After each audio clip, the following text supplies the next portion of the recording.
Jembatan utama penghubung Desa Taeno dengan Desa Wakal, Kecamatan Leihitu, Pulau Ambon, Kabupaten Maluku, telah diperbaiki. Pantauan tribunambon.com, Sabtu, 31 Januari 2026, tampak jembatan baru telah dibuat sebelah dengan posisi awalnya pembuatannya. Masyarakat roda 2 maupun roda 4 dapat melewati tanpa harus diikuti rasa khawatir.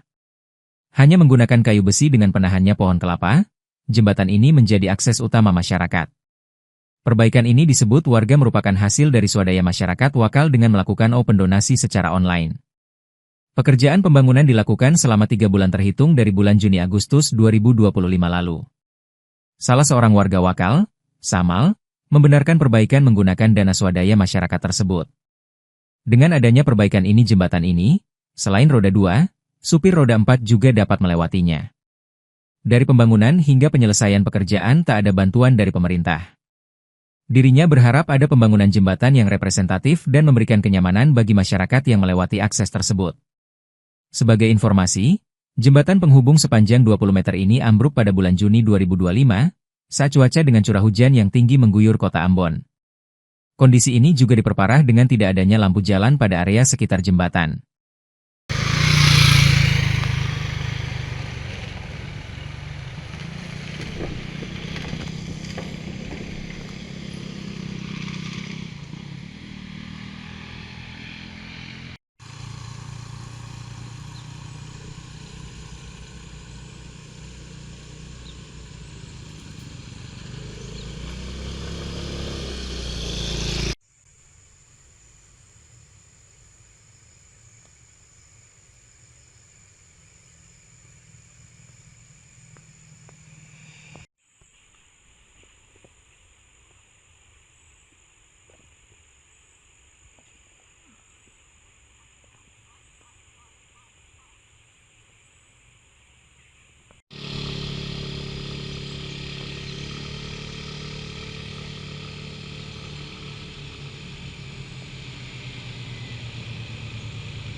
Download Tribun X sekarang, menghadirkan lokal menjadi Indonesia.